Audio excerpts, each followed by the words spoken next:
আমরা কি পাকিস্তান গেছি? যারা ভারত দিয়ে আসছিল তারা ভারত চলে গেছে। আমরা বাংলাদেশকে ভালোবাসি।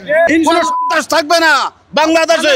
সবার সবার অধিকার, নারীদের জন্য আলাদা, পুরুষদের জন্য আলাদা। আমাদের টার্গেট হচ্ছে শুধু বাংলাদেশ নয়, আমরা গোটা পৃথিবীতে আল্লাহর রাজ কায়েম করার জন্য আমরা কাজ করছি ইনশাআল্লাহ। আমরা কখনো পিছনের দরজায় অন্য অন্য দলের মতো কখনো আমরা ক্ষমতা আসার চেষ্টা করবো না। যে ইসলামে আসবে সেই শান্তি পাবে, সে যে ধর্মের হোক ইসলামে আসবে শান্তি পাবে ইনশাআল্লাহ। জামাতে ইসলাম কোনো সন্ত্রাস থাকবে না বাংলাদেশে, চাঁদাবাজ থাকবে না, লুটতরাজ থাকবে না, মানুষ স্বাধীনভাবে চলতে পারবে বাংলাদেশে। কোনো বাধা বিঘ্ন হবে না, সবার সবার অধিকার, নারীদের জন্য আলাদা, পুরুষদের জন্য আলাদা।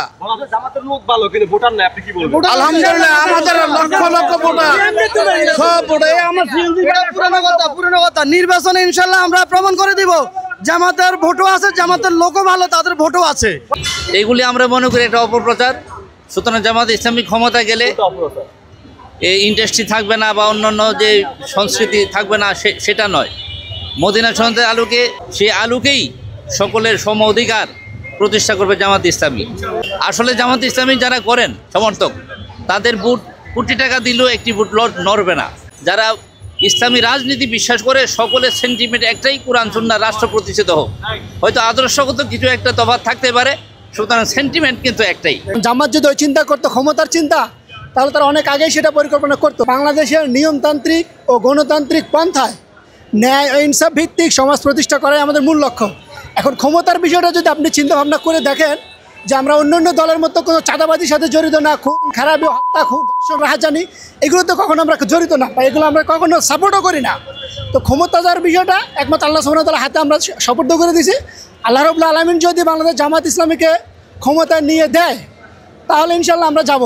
এছাড়া আমরা কখনো পিছনের দরজায় অন্য অন্য দলের মতো কখনো আমরা ক্ষমতা আসার চেষ্টা করবো না ইনশাল্লাহ। ন্যায্য অধিকার পাবে নারীরা, কোনো সমস্যা নাই। যারা নাকি বিভ্রান্তি সৃষ্টি করে তারা জামাত ইসলাম রে মনে করেন এটা মহিলারা বললে ভোট নষ্ট করার লাগে। আমরা কি পাকিস্তান গেছি? যারা ভারত দিয়ে আসছিল তারা ভারত চলে গেছে। আমরা বাংলাদেশকে ভালোবাসি। এটা বাংলাদেশ, আমার রক্তের কিনা বাংলাদেশ। দাঁড়িপাল্লা আমার কাছে শুধু দাঁড়িপাল্লা। এখন সুস্থ নির্বাচন হলে আমরা 250 সিট লয়া আমরা সংসদে আল কোরআনের আলো জ্বালাবো। আমাদের টার্গেট হচ্ছে শুধু বাংলাদেশ নয়, আমরা গোটা পৃথিবীতে আল্লাহর রাজ কায়েম করার জন্য আমরা কাজ করছি ইনশাআল্লাহ।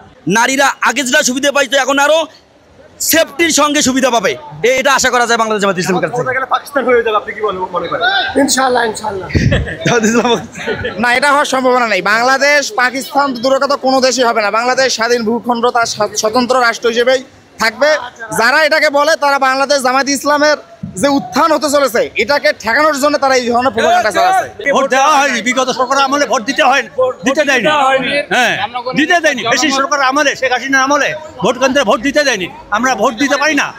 এবার কি সেটা কি প্রমাণ করে দিবেন? এটাকে প্রমাণ করে দিব। আল্লাহর হুকুম থাকলে, আল্লাহর হুকুম থাকলে আমরা প্রমাণ করে দেবো এবার এই বাংলাদেশে, নতুন বাংলাদেশ। সারা দেশের মানুষ জেগে উঠেছে অন্যায়ের বিরুদ্ধে। এবার ইনশাল্লাহ জামাত ইসলামীকে ক্ষমতা আনবে, এতে কোনো সন্দেহ নাই।